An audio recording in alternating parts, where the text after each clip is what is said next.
नमस्कार। आप सभी को आज़ादी के अमृत महोत्सव की हार्दिक बधाई और शुभकामनाएं।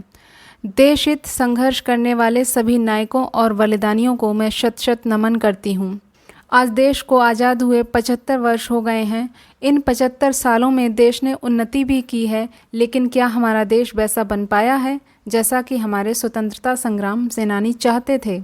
आज़ादी का अमृत उत्सव रंग लाए कुछ ऐसा, आज़ादी का अमृत उत्सव रंग लाए कुछ ऐसा, बलिदानियों के सपनों का भारत बन जाए अब वैसा। निरंकुशता सत्ता की मिटे, ये उनका सपना था। शासन सबकी फरियाद सुने, ये उनका सपना था।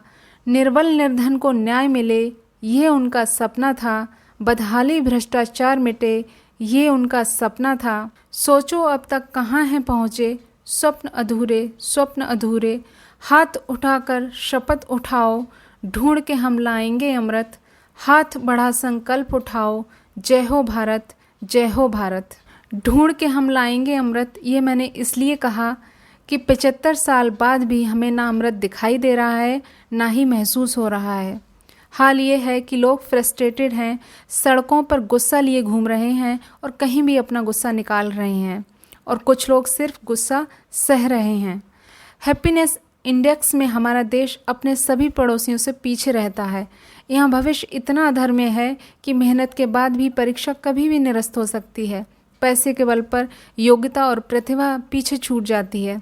अभी भी बहुत से गांवों में स्वास्थ्य केंद्र तक नहीं है, डॉक्टर नहीं है, रास्ते भी नहीं हैं। ये गांव आज भी 75 साल पुराने लगते हैं। और स्कूलों का हाल तो अजब है। बच्चे सिर्फ संख्या बढ़ाने और बर्तन खनकाने आते हैं और शिक्षक दूसरे कामों में लगा दिए जाते हैं। नेताजी सुभाष चंद्र बोस ने कहा था, हम में से किसी के अंदर स्वतंत्रता को जीने की इच्छा नहीं होनी चाहिए। इच्छा होनी चाहिए तो मरने की, ताकि भारत जी सके। यहाँ तो हाल ये है कि नेम और फेम पहले चाहिए, फिर कुछ और होना चाहिए। हमें अपने देश के नायकों से कुछ तो सीखना चाहिए। जिस आज़ाद हिंद फौज के सुप्रीम कमांडर सुभाष चंद्र बोस थे, उसका गठन महान स्वतंत्रता संग्राम सेनानी रास बिहारी बोस ने किया था, और उन्होंने ही सुभाष चंद्र बोस को जापान बुलाकर उसकी कमान उनके हाथों में सौंपी थी, जिसका पुनर्गठन सुभाष चंद्र बोस ने किया था। इनके लिए देशहित सर्वोपरि था, नेम और फेम नहीं।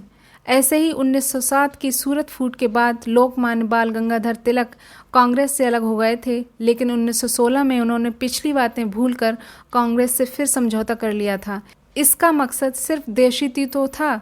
देशहित में सभी तरह के मतभेद भुलाना और मिटाना बहुत ज़रूरी है। 15 अगस्त का दिन मौज मस्ती या सिर्फ छुट्टी का दिन नहीं है, देश हित में ईश्वर से प्रार्थना करने का दिन भी है। कहते हैं कि सामूहिक प्रार्थना ईश्वर तक जरूर पहुंचती है।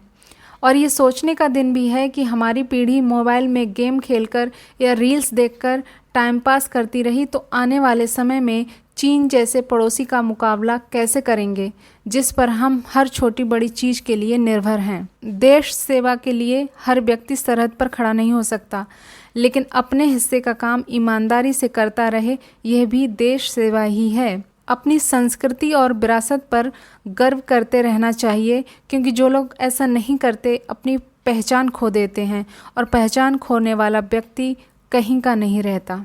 अंत में मैं यही कहूँगी कि कर्तव्यों का बोध अगर हो, क्या नहीं हो सकता है फिर। देशहित गर सर्वोपरि हो तो क्या नहीं हो सकता है फिर। स्वार्थों की आहुति देकर क्या नहीं हो सकता है फिर। एक दूजे का हाथ थामकर क्या नहीं हो सकता है फिर। सोचो करना है कुछ ऐसा, स्वप्न हो पूरे, स्वप्न हो पूरे। हाथ उठाकर शपथ उठाओ, ढूंढ के हम लाएंगे अमृत। हाथ बड़ा संकल्प उठाओ, जय हो भारत, जय हो भारत, जय हिंद।